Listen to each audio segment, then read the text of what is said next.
qui reprend. Mais ça peut ressembler à ça. Mais ça peut ressembler à ça. Bon, alors attends, je vais le Ce qui est faire mieux. difficile dans l'idée d'éduquer. Ouais. Si tu veux, le problème d'éducation populaire, c'est un terme vraiment, vraiment à la con. Ouais, Parce c'est qu'éducation populaire ne veut pas dire éducation du peuple. Ça veut dire une éducation dont la forme et dont les méthodes sont populaires. Éducation populaire, par opposition à une éducation absolument pas populaire du tout, qui est l'éducation nationale, d'accord, par exemple, où là, tu as un savoir descendant, plomb, bon.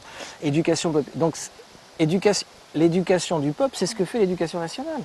L'éducation populaire, c'est de dire, il doit y avoir moyen de s'instruire mutuellement, politiquement, des différentes modalités de la domination que les uns et les autres on a vécu, on a compris dans nos secteurs, vous dans les médias, moi. Il doit y avoir moyen d'inventer des méthodes qui nous permettent de s'éduquer avec ça. C'est ça que ça veut dire. C'est pour ça que quand tu dis vous voulez éduquer des adultes... Mais c'est-à-dire que vous ne prétendez pas apprendre à lire et à écrire à des petits-enfants dès le berceau. Enfin, des qui marchent. Non, on prétend fabriquer du savoir utile pour de l'action collective, c'est-à-dire du savoir politique, en partant de ce que les gens eux-mêmes sont capables d'avoir compris dans un domaine ou dans un autre. Si tu veux, l'éducation politique descendante, elle se fait à l'université, elle se fait par exemple au NPA. Si tu vas à l'université d'été du NPA, tu vas avoir des conférences passionnantes, super balèze sur la théorie du double pouvoir chez Trotsky, sur tu vois, le capitalisme qui n'est plus un capitalisme du projet, qui est un capitalisme... Et donc là, tu as une éducation politique qui est, voilà, des gens qui ont travaillé des questions, font des cours, si tu veux. Mais l'idée de l'éducation populaire, c'est plutôt pas ça.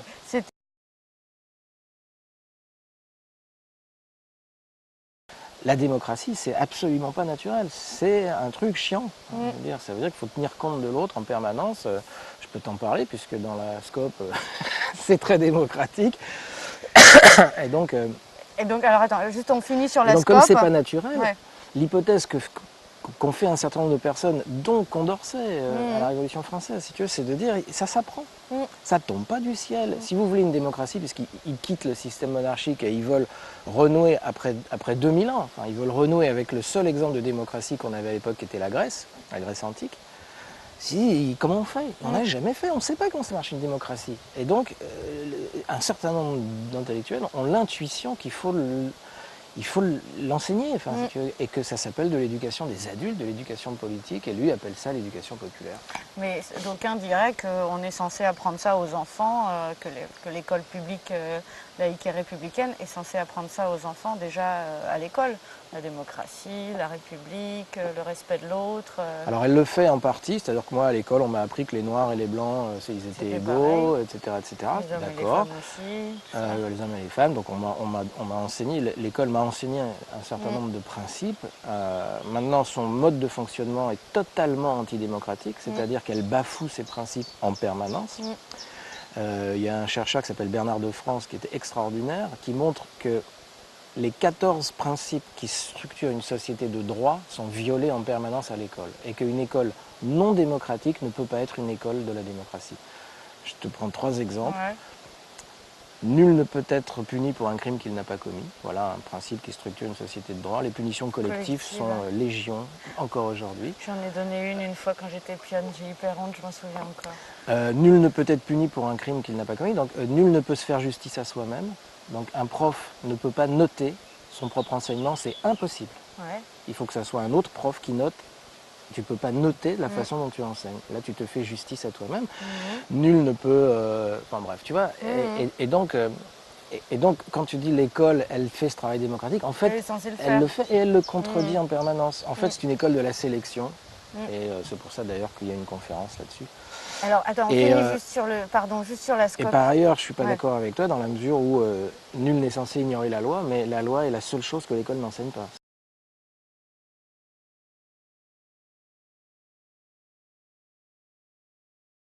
Donc ils vont, ce ministère va faire un travail complètement hallucinant de rénovation idéologique. C'est un ministère qui va faire des dégâts considérables, parce que ce ministère va créer une catastrophe intellectuelle majeure, dont peut-être nous ne sortirons pas. J'espère que si.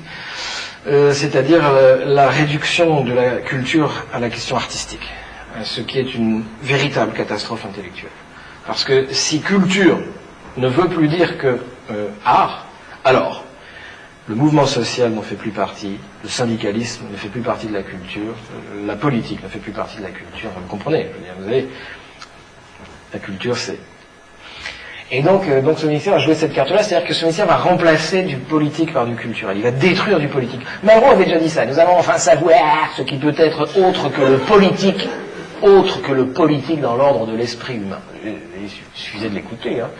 Et donc en fait, ce ministère va remplacer du politique par du culturel. Alors bon, j'explique rapidement, parce que le politique, c'est un jugement de valeur. Vous voyez, par exemple, vous dites ça, c'est mieux que ça. Voilà, ça c'est un jugement politique. Oui, vous dites, une société qui décrète l'égalité de l'homme et de la femme, c'est une société meilleure qu'une société qui ne la décrète pas. Ça, c'est un jugement politique. Alors maintenant, regardez bien, je vous le fais en culturel. Attention, vous êtes prêts? Hop.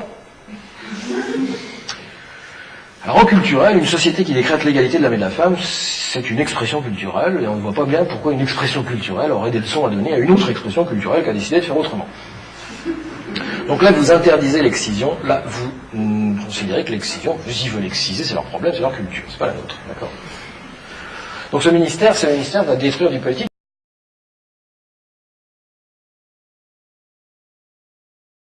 C'est-à-dire que qu'est-ce qui fonctionne dans la conférence gesticulée? C'est qu'une conférence, c'est de la théorie, et une conférence gesticulée, c'est de la théorie incarnée. Je vais vous raconter comment je me suis fait massacrer la gueule avec les multiplications par 9 chiffres, et instantanément, tout le monde est capable de dire « Ah ouais, putain, moi aussi, nanana », mais du coup, quand j'explique la constante macabre, je ne sais pas quand j'explique que les exercices sont faits pour fabriquer des bons, des moyens et des mauvais, et que je donne un exemple, enfin, tu vois, que j'ai vécu dans mon permis de conduire, enfin, je sais pas, moi, ça produit pas le même effet, ça n'a pas la même efficacité que de la théorie tout court. Mais je peux pas te dire, enfin, j'ai quelques idées maintenant sur la question. Et en plus, il y a des mecs avant nous qui ont écrit ça, excuse-moi, il y en a un qui s'appelait Bertolt Brecht. C'est toute la théorie de Brecht, c'est ça, c'est de dire si il faut pour que ça bouge, il faut qu'il y ait intellect et émotion. Si tu n'as que l'intellectuel ou si tu n'as que l'émotion, c'est le Front National, que l'intellect, c'est... enfin bref, je dirais personne. Donc l'intellect et l'émotion, si tu veux, c'est ce qui fait, c'est ce qui déclenche, enfin c'est ce qui fait tout péter. D'accord.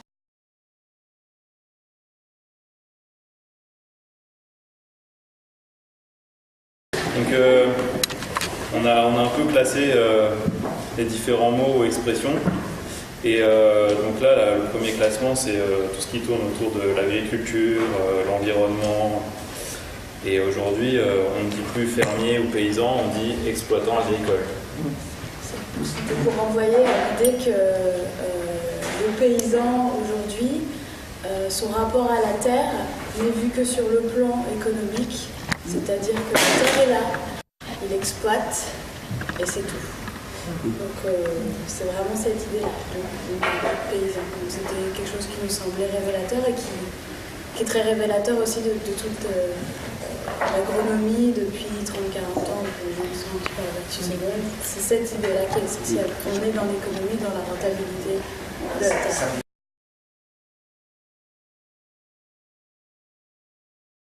Je m'en suis rendu compte quand j'étais intellectuel salarié, c'est que l'information qui m'intéresse, elle est dans les livres. Et que lire un livre sérieux, c'est un putain de discipline. C'est vachement dur. C'est-à-dire qu'un travailleur, par exemple, moi j'ai travaillé dans les MJC, ils mettaient en place des DSQ, le développement social des quartiers, et ils mettaient en place des dispositifs d'insertion. Et moi, je lisais des livres sur l'insertion qui dénonçaient l'insertion, qui expliquaient, mais bien, Simon Vull, Bernard M, le piège, le mensonge de l'insertion, l'arnaque de l'insertion. Putain, moi je lisais ça. Mais moi, je ne mettais pas en œuvre des dispositifs. Moi, j'étais intellectuel. Oh putain, c'est clair, oh, trop fort. Du coup, j'allais voir mes directeurs, j'ai hey, l'insertion. C'est de l'arnaque. Et là, les mecs, ils en bouffaient, ils en croûtaient, ils faisaient tourner leur baraque avec ça. Et je leur disais, non, mais il faut lire les 250 pages sur l'insertion. Tu sais, quand tu rentres chez toi le soir après une journée de travail, tu vois, Et là, le mec, il ne le lisait pas, tu vois. C'est-à-dire que quand il rentrait chez lui, il prenait un roman policier. ou il regardait la télé, enfin bref. Et là, il se plongeait pas dans un livre compliqué, écrit par un sociologue, tu vois, pour lire. Et quand je dis qu'il le faisait pas, il le faisait jamais. C'est-à-dire que les seules occasions où les gens peuvent lire des livres compliqués, c'est en formation, c'est à l'université, quand ils font, si d'un seul coup ils passent une licence. Mais dès qu'ils sont dans la vie professionnelle, c'est terminé. C'est terminé. Donc l'information... Donc là, il y a un vache de problème. C'est qu'il faut trouver le temps, si tu veux, de lire des livres qui sont pas ça. Parce que ça, quand je lis ça, moi maintenant je décode ce qui est écrit, tu vois. Je dis, excuse-moi, mais quand ils me disent que l'intégration européenne, si j'ai pas lu le bouquin de Marc Olivier, de Raoul Marc Génard sur la trahison des élites, enfin bref, des livres, tu vois, des trucs qui sont pas de l'information, enfin qui sont autre chose, etc. Si j'ai pas lu ça, je peux pas décoder. Et donc il y a un problème avec les sources.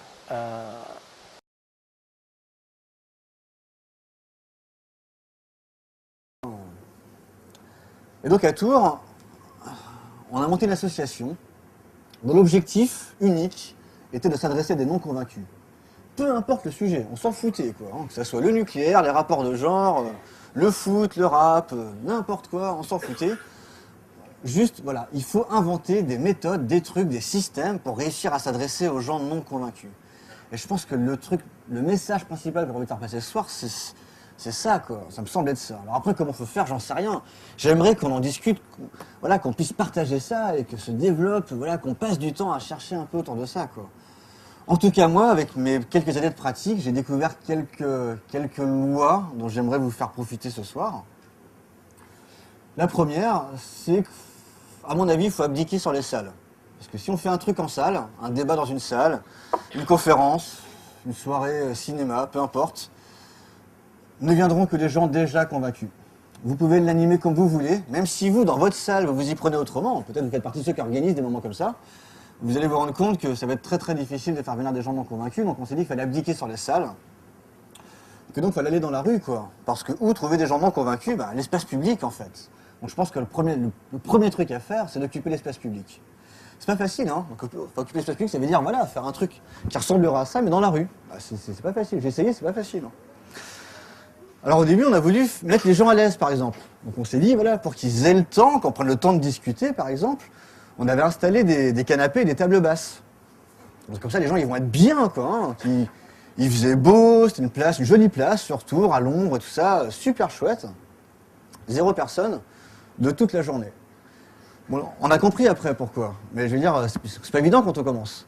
Le truc qui se passe, c'est que si vous installez une table basse avec des canapés, si quelqu'un s'assoit là, et qui a en face de lui des inconnus, donc des gens comme moi, hein, qui sont là, donc qui attendent, hein, qu'il y ait quelqu'un qui s'assoit dans le canapé, il se sent, comment vous dire, pas à l'aise, quoi. Voire même, pour être plus précis, prisonnier, en fait. Prisonnier, parce qu'une fois qu'il est assis, il ne pourra pas se défaire de vous facilement, il le sent, il ne vous connaît pas. Mais en tout cas, il sent bien que vous pourriez être un militant un peu pénible, militant ou pas, mais en tout cas faire des leçons de morale un peu longues, vous voyez, sur ce qu'il faudrait penser d'un sujet auquel vous supposez qu'il n'a jamais réfléchi, et qu'il n'est pas forcément là pour ça, quoi, pour se prendre un cours de morale ou une leçon sur ce qu'il faudrait penser d'un sujet. Et donc personne ne s'est assis, personne. Donc après on ne s'est pas laissé abattre, voilà, c'est une école la rue, hein, c'est une super école. Hein. Donc on s'est rendu compte que si on mettait non pas une table basse mais une table haute, à hauteur barre, d'un coup il y avait des codes, hein, vous voyez, là tout le monde se sentait mieux, quoi. Hein. Et c'est con, là, du coup les gens ils restaient 1 heure, 2 heures à discuter, 2 heures, ils leur avaient fait de s'asseoir dans le canapé, je veux dire. Eh ben non, ça marche pas comme ça, ça marche pas comme ça. Donc on s'est rendu compte, voilà, première chose, occuper l'espace public. Mais ça suffit pas, parce que si là je commence une conférence comme ça, à mon avis, ça va pas accrocher beaucoup, je vais pas avoir de monde part. Ils vont pas être nombreux en face.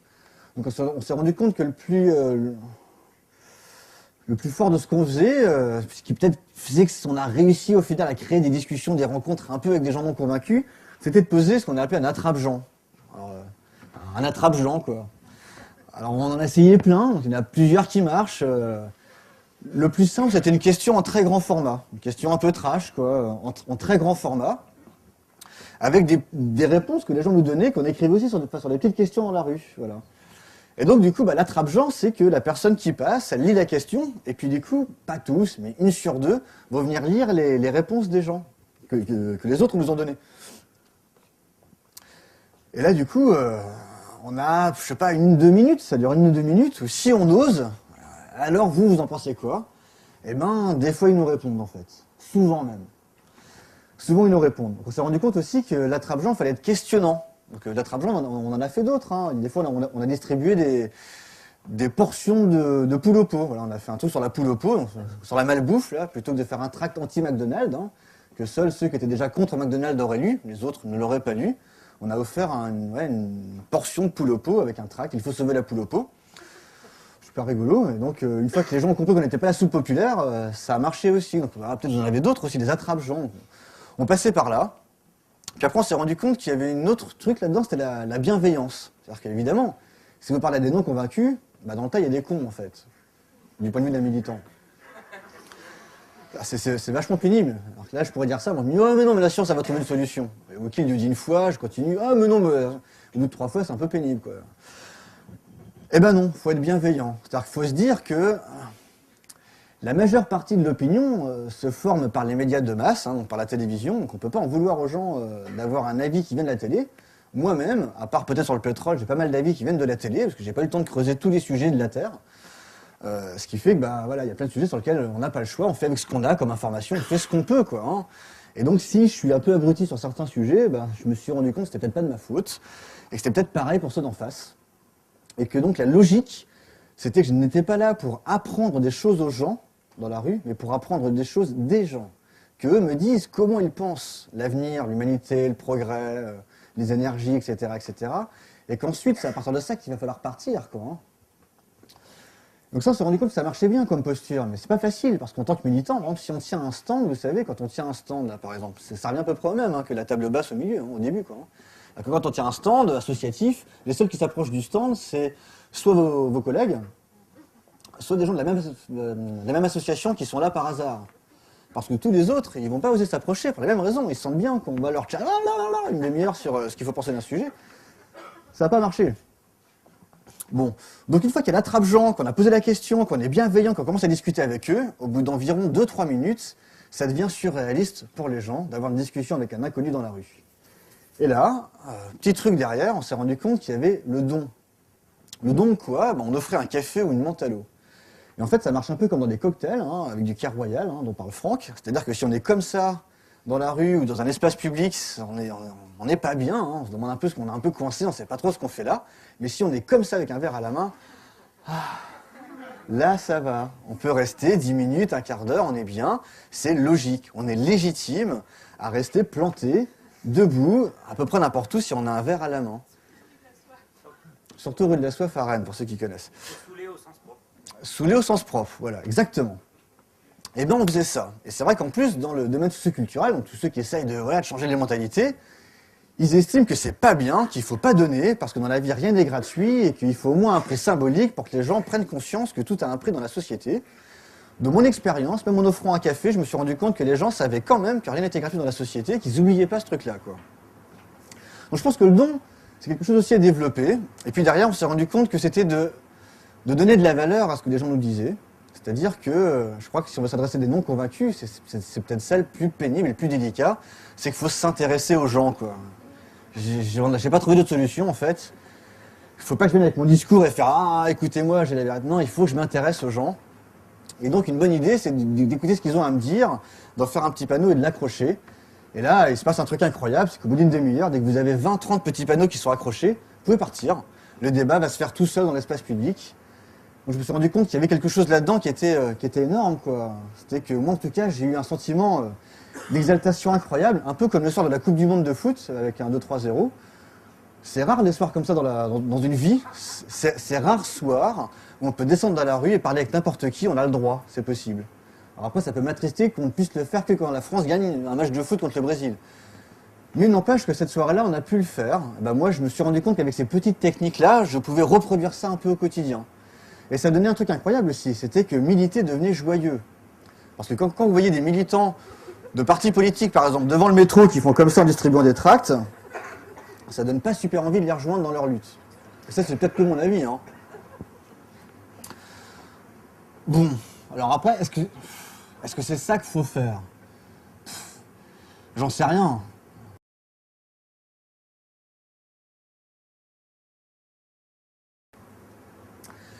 Et là, du coup, après les arts politiques, donc après cette association surtout, hein, qui cherchait à inventer des formes de débat public dans la rue, etc., on s'est dit, il faut faire évoluer les mentalités, vraiment. C'est-à-dire qu'il faut que les gens prennent conscience, aient envie de se rapprocher les uns des autres, créer des circuits courts, des réseaux sociaux et tout ça. Donc en fait, sur une ville comme Tours, qui est déjà une grande ville, hein, on va jamais y arriver avec nos petits panneaux et nos petits machins comme ça, à poser des questions aux gens dans la rue, là, ça va jamais suffire en fait ce truc-là. Donc ce qu'on va faire, c'est qu'on va prendre un territoire beaucoup plus petit, on va prendre l'échelle d'un village, et puis on va essayer de s'y installer dans la durée. Comme ça, si on utilise tous ces mécanismes de débat public, voilà, pendant 2 ans, 3 ans, 4 ans, 5 ans sur un petit village, à force, il y aura des circuits courts énergétiques, d'alimentation, de trucs et de machins, voilà. On va créer une autarcie à l'échelle d'un village, une nouvelle démocratie participative et tout ça et tout ça. Alors on s'est complètement planté, parce qu'on est arrivé un peu comme des Parisiens en province. C'est-à-dire qu'on est arrivé avec notre savoir sous le bras en fait, et les gens nous ont dit qu'on était bien gentils, mais qu'ils n'avaient pas besoin de nous pour avoir des amis, et qu'ils voyaient à peu près très bien comment vivre sans qu'on leur donne des leçons en fait. Et là j'ai compris un autre truc hyper important dans le militantisme, c'est qu'on ne vient pas dans une structure, dans une association, dans une soirée, parce que le contenu nous plaît. Nous, on faisait des super contenus. Hein. Je vous assure que nos soirées, elles étaient géniales. Hein. Super animées et tout. Hein. On y vient parce qu'on connaît les gens qui l'organisent. Et là, d'un coup, j'ai compris pourquoi dans un quartier, le couscous interculturel, mais bidon, hein, avec juste des tables en bas des immeubles, ça marche super bien. Ou pourquoi les lotos organisés par la paroisse ou quoi sont remplis de monde. Et pourquoi mes super soirées, super animées, ont connu des échecs retentissants, en tout cas dans ce village-là, à Saint-Antoine. En fait, on ne s'est pas pris de la bonne manière, quoi. Et je crois qu'on ne s'est pas intéressé aux gens, en fait. Mais je pense que c'est ça le plus dur, hein, toujours est-il, donc voilà, s'intéresser aux gens.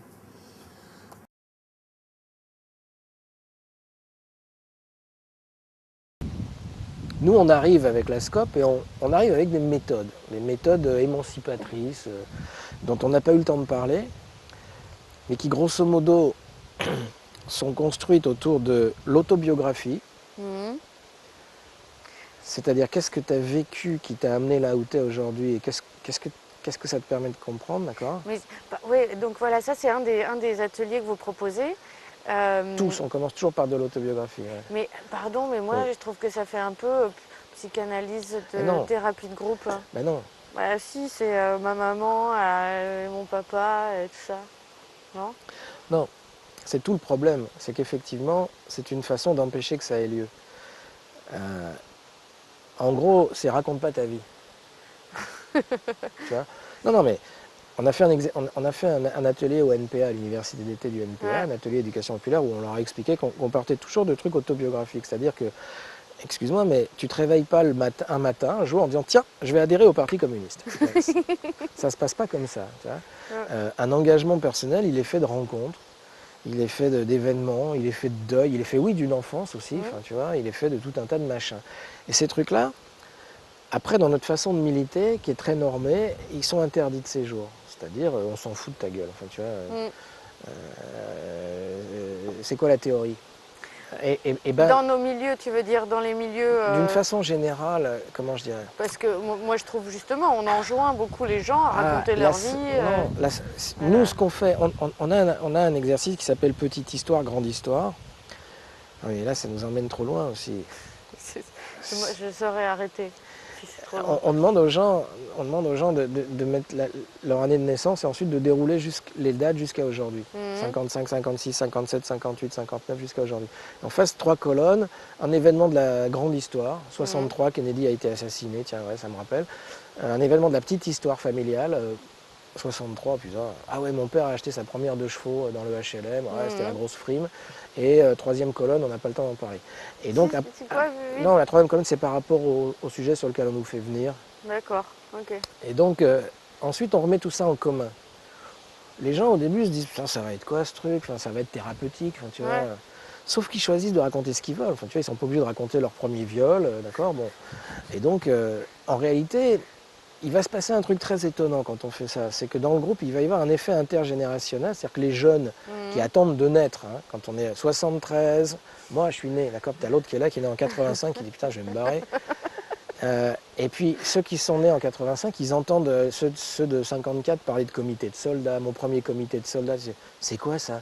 Bah, en fait, dans les casernes, je me dis, putain, mais moi, j'ai pas tout ça, quoi, tu vois, etc. Et puis, en fin de compte, ils vont s'apercevoir qu'ils ont exactement les mêmes choses. C'est-à-dire que la première manif, la première émotion politique, le premier livre qui m'a défoncé, etc. Donc, ça crée une espèce de... Ça crée une culture commune politique.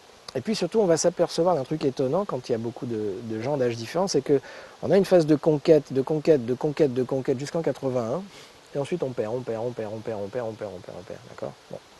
Et donc, ça permet de comprendre plein de choses dans la façon dont on est en train de militer sur des trucs, quelle que soit nos générations. Et ça recrée du désir politique entre nous. À partir du moment où on a fait ce travail avec un groupe, et ça dure longtemps, le groupe il est prêt à bouffer du lion. Sur l'école, sur les comités de quartier, d'accord? Tu vois ce que je veux dire? Et en fait, c'est pas de l'autobiographie thérapeutique, parce que les gens ne disent pas des choses, enfin, c'est assez rare, ça a dû nous arriver peut-être une fois ou deux, où il y avait des choses un peu lourdes d'un seul coup qui étaient dites, mais les gens comprennent vite de quoi il s'agit.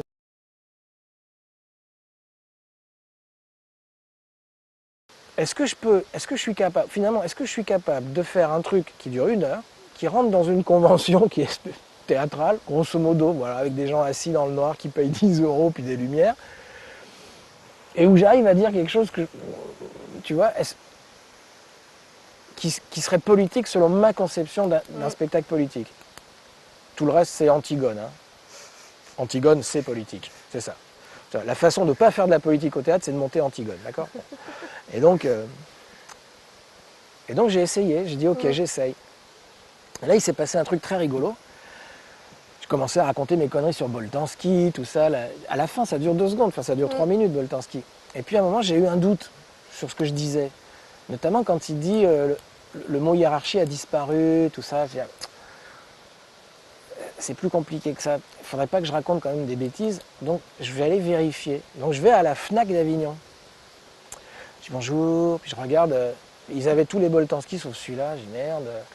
Donc je vais voir la vendeuse, je dis bonjour, vous avez le nouvel esprit du capitalisme de Luc Boltanski? Et la nana, elle me fait, mais qu'est-ce que vous avez tous avec ce bouquin en ce moment?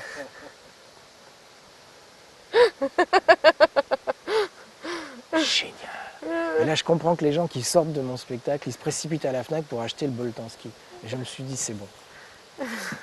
Voilà. Je fais un honnête travail de vulgarisation scientifique. Je raconte Boltanski en 2 minutes. En gros, je fais la 4e de couverture. Comme ça, je passe pour un vrai intellectuel. Mais surtout, les gens, ils vont aux sources. Et ça, c'est magique, quoi. Parce que Boltanski, c'est 900 pages. Hein. Mais quand tu l'as lu, tu t'es acheté un revolver. Hein. T'as un flingue. Je veux dire, c'est une arme. Puis là, le mec qui l'a pas lu en face, il a intérêt à s'accrocher parce que tu vas lui en mettre plein la gueule.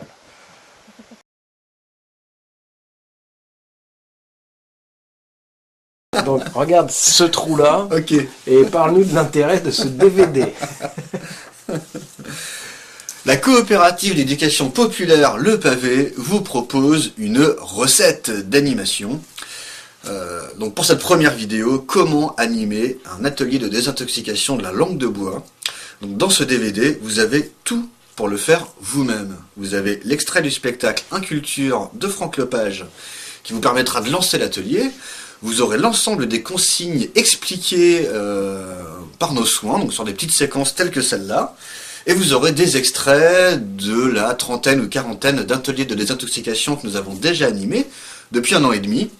L'idée étant de vous fournir l'ensemble des outils, des méthodes, et qu'ensuite vous puissiez piocher dedans et adapter l'ensemble de ces consignes pour animer à votre tour des ateliers de désintoxication, parce que l'objectif du pavé, à travers la diffusion de ces recettes pédagogiques, c'est bien de lutter contre la langue de bois, et on ne va pas s'arrêter à un simple spectacle. À vous de jouer.